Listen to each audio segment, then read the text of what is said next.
अच्छा जी, ये था हमारा चैप्टर जिसमें हमने पढ़ा कि क्लासिफिकेशन क्या होता है। क्लासिफिकेशन होता है ग्रुपिंग ऑफ एनिमल्स या ग्रुपिंग ऑफ लिविंग थिंग्स या ग्रुपिंग ऑफ थिंग्स, ठीक है। और फिर हमने उसके बाद पढ़ा कि क्लासिफिकेशन में इम्पोर्टेंस क्या है उसकी, हम उसको क्यों पढ़ते हैं और हमने कौन सा क्लासिफिकेशन का सिस्टम पढ़ना है।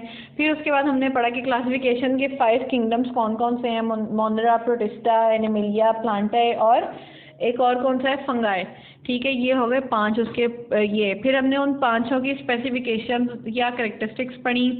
उन करेक्टरिस्टिक्स के बाद हमने एनिमिलिया और प्लांटाe के 2 फर्दर डिवीजन्स पढ़ी और इस तरह हमारा हो गया चैप्टर कंप्लीट, ठीक है।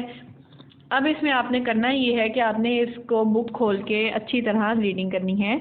कोई बात समझ नहीं आती तो आप उसको पूछ लें। फिर जो इसमें डिफ़िकल्ट वर्ड्स होंगे आप खुद से उसको, हर बच्चा अपने मुताबिक अपनी वोकैबुलरी गेन करने के लिए और अपनी नॉलेज के लिए उसको अंडरलाइन करेगा, अपने फ़ायदे के लिए अंडरलाइन करेगा और उसकी प्रैक्टिस करेगा, उनके मीनिंग्स याद करेगा, ठीक है। पेज नंबर 8 से 9 पे जो एक्सरसाइज है, आप लोग अब बुक खोल के देखेंगे तो आप लोगों को ये समझ आएगा कि कंप्लीट द, पेज नंबर 8 पे complete the following classification tree. अब हमने ये ट्री कैसे कंप्लीट करना है आप ज़रा गौर करें। इसकी जो इसकी स्टेम से ब्रांचेस निकल रही हैं, जिसके ऊपर सर्कल्स बने हुए हैं, उनकी थोड़े से बेस पे जाएं, स्टेम से बिल्कुल ऊपर 1 2 3 4 5, ठीक है। हमें सबसे पहले जो है वो 5 डिवीजन्स दी गई हैं, ठीक है। अब जो सबसे लेफ्ट साइड पे है, उस लेफ्ट साइड पे जो स्टेम ब्रांच है उसमें सबसे पहले आप लिखेंगे कि ये जिसमें सब डिवीजन बनाई हुई है उसमें प्लांटाe और एनिमिलिया लिख दें, और बाकी जो बीच वाली 3 है उसमें फंगाई, एल्गी और वो लिख दें। अब आपने इनमें तो डिवीजन्स लिख देनी है और ये जो बाकी 3 है इसमें आपने सबसे मेन एग्जांपल लिखनी है जिसका जिक्र आपकी बुक में किया हुआ होगा। जो दरमियान वाली 3 है ना, जिसमें आपने फंगाई, एनिमिलिया और वो लिखना है प्रोटिस्टा, इसमें आपने उनकी मेन 3 एग्जांपल्स लिखनी है।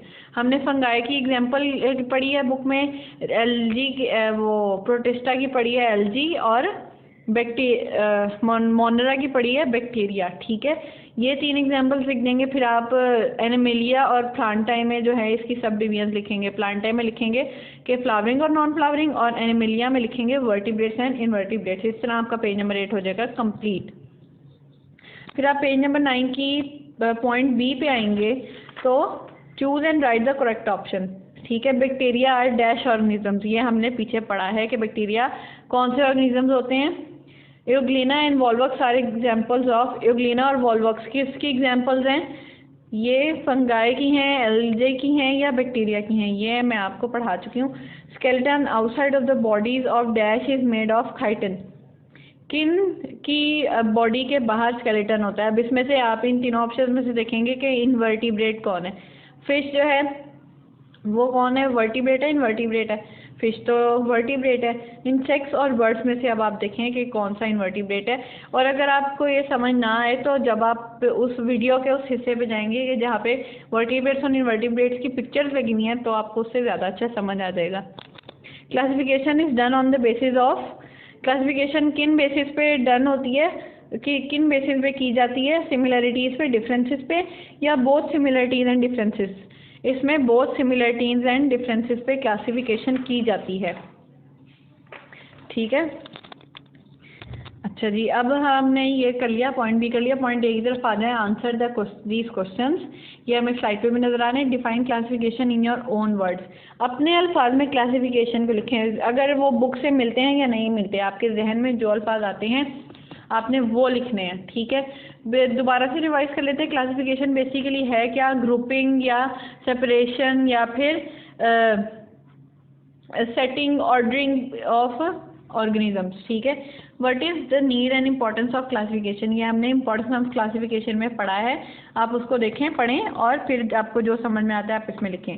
क्योंकि अब आप बड़े हैं, आप लोग सीनियर्स हैं अपने जूनियर से, तो आपको खुद भी थोड़ी मेहनत करनी है ताकि आपको सेंटेंस मेकिंग आए और आपकी मिस्टेक्स जो हैं वो निकल जाएं और आपकी इंग्लिश भी अच्छी हो जाए।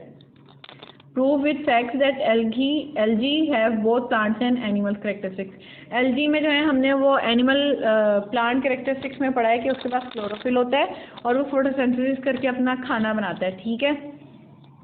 और उस आप जब एलजी को पढ़ेंगे तो आपको और भी बहुत ही चीज़ें पता चलेंगी, फिर आप इसका आंसर लिखने के काबिल होंगे। What are autotrophs? ऑटोट्रॉफ्स हमने पढ़े हैं जो कि अपना खाना खुद बनाते हैं, और इनके मुकाबले में क्या होते हैं, ज़रा रिवाइज करें। हेट्रोट्रॉफ्स होते हैं इनके मुकाबले में।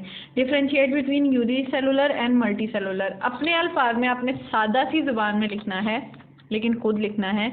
यूनिसेलुलर क्या होते हैं, जो कि सिर्फ एक सेल पे, वन सेल पे उनकी पूरी लाइफ डिपेंडेंट होती है, और मल्टीसेलुलर के होते हैं they have more than one cell in their body. Okay. Flowering and non flowering plants, ये इसके नाम से जाहिर है, इसमें एक एक वो लिखें और एक डेफिनेशन लिखें और एक एक एग्जांपल लिख दें इन दोनों डिफरेंसेस में, ताकि आपको खुद भी समझने में आसानी हो। ये थी हमारे पहले यूनिट की वीडियो। इंशाल्लाह आप सबको समझ आई होगी, और अगर किसी को कोई भी बात समझ नहीं आई तो वो पूछे ज़रूर, ताकि उसकी कंफ्यूजन क्लियर हो जाए। शुक्रिया, अल्लाह हाफ़िज़।